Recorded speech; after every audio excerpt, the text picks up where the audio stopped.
اور بے شک ہم نے حصول نصیحت کے لیے قرآن کو آسان کر دیا ہے، تو ہے کوئی نصیحت حاصل کرنے والا؟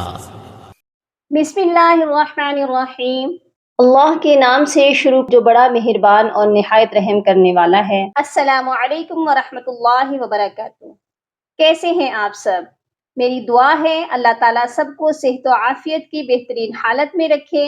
اللہ تعالیٰ آپ کے گرد گھومنے والے ہر شر کو خیر میں بدل دے، آمین یا رب العالمین۔ جیسا کہ آپ جانتے ہیں ہم سورہ یاسین کو تجوید سے پڑھنا سیکھ رہے ہیں، جس میں ہم نے 44 آیات سورہ یاسین کی سیکھ لی ہیں۔ آج ہم آیت نمبر 45 اور 46 کو تجوید سے پڑھنا سیکھیں گے، تو اینڈ تک میرے ساتھ رہیے گا۔ اعوذ باللہ من الشیطان الرجیم، بسم اللہ الرحمن الرحیم۔ وَإِذَا قِيلَ لَهُمُ اتَّقُوا مَا بَيْنَ أَيْدِيكُمْ وَمَا خَلْفَكُمْ لَعَلَّكُمْ تُرْحَمُونَ وَمَا تَأْتِيهِم مِّنْ آيَةٍ مِّنْ آيَاتِ رَبِّهِمْ إِلَّا كَانُوا عَنْهَا مُعْرِضِينَ۔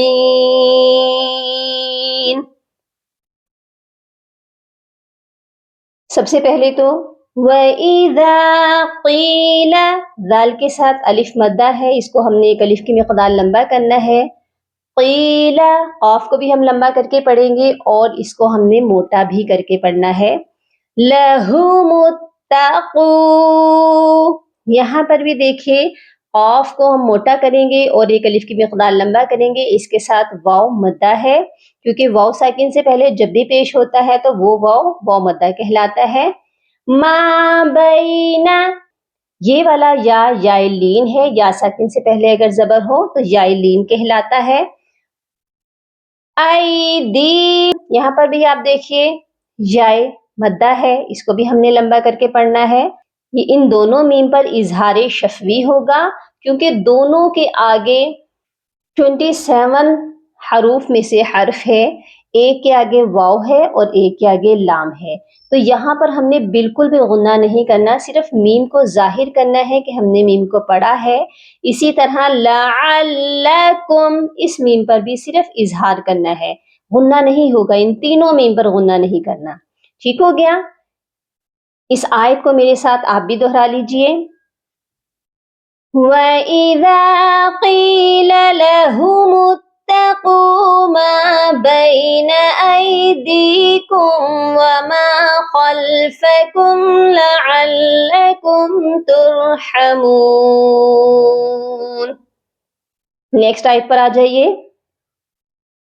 وَمَا تَأْتِيهِمْ، یہاں پر آپ دیکھیے تا کے ساتھ حمزہ ہے، بہت سے لوگ یہاں پر مسٹیک کرتے ہیں تاتیہم، تا کو لمبا کر دیتے ہیں، تا کے ساتھ الف نہیں ہے، جب بھی الف ہوتا ہے پھر ہم اس کو لمبا کرتے ہیں، حمزہ جب آتا ہے تو ہم جھٹکا دے کر پڑھتے ہیں، تو یہاں پر پڑھا جائے گا وَمَا تَأْتِيهِمْ، تی کو کھینچیں گے کیونکہ اس کے ساتھ یا مدہ ہے، اور ہم، یہاں پر ہاں کو ہم نے میم مشدد کے ساتھ ملانا ہے، میم ساکن کو چھوڑ دینا ہے، کیونکہ ساکن اور مشدد حرف کو جب بھی آپ اکٹھا دیکھیں ساکن کو چھوڑ دیں، مشدد کو پڑھنا ہے، تو یہاں پر غنہ بھی ہوگا کیونکہ میم مشدد پر غنہ ہوتا ہے لازمی۔ وَمَا تَأْتِيهِم مِّن، اور اس نون ساکن پر صرف اظہار حلقی ہوگا کیونکہ آگے حروف حلقی ہے۔ آیت من آیات، ان دو ورڈ کو اچھی طرح سے دیکھ لیجئے، ایک جو ہے نا آیتم، اس کی یا پر صرف حرکت ہے، اس کو نہیں کھینچنا، اور آیاتم دوسری والی کی یا کے اوپر کھڑی زبر والی حرکت ہے، اس کو ہم نے ایک الف کی مقدار لمبا کرنا ہے۔ اس میں بہت سے لوگ یہی مسٹیک کرتے ہیں کہ ایک کو کھینچتے ہیں تو دوسرے کو بھی کھینچ دیتے ہیں، یا پھر دونوں کو ہی نہیں کھینچتے، تو آپ نے ان کی حرکات سے اس کو دیکھنا ہے کہ کس کو کھینچنا ہے اور کس کو نہیں کھینچنا۔ یہاں پر یہ پڑھا جائے گا آیاتم من آیاتی، اس والی نون ساکن پر بھی صرف اظہار ہوگا. ربہم، اس میم پر بھی اظہار ہوگا، اظہار شفوی ہوگا. الا کانوا عنہا معرضین. کلیئر ہو گیا؟ اس آیت کو میرے ساتھ آپ بھی دہرا لیجئے. وَمَا تَأْتِيهِم مِّنْ آيَةٍ مِّنْ آيَاتِ رَبِّهِمْ إِلَّا كَانُوا عَنْهَا مُعْرِضِينَ. اوکے جی، امید ہے آپ کو آج کی کلاس کی سمجھ آ چکی ہے. اپنی دعاؤں میں یاد رکھیے گا اور اپنا بہت سارا خیال رکھیے گا. فی امان اللہ. اللهم فقهني في الدين، اللهم بارك لنا في أوقاتنا. سبحان ربك رب العزة عما يصفون وسلام على المرسلين والحمد لله رب العالمين.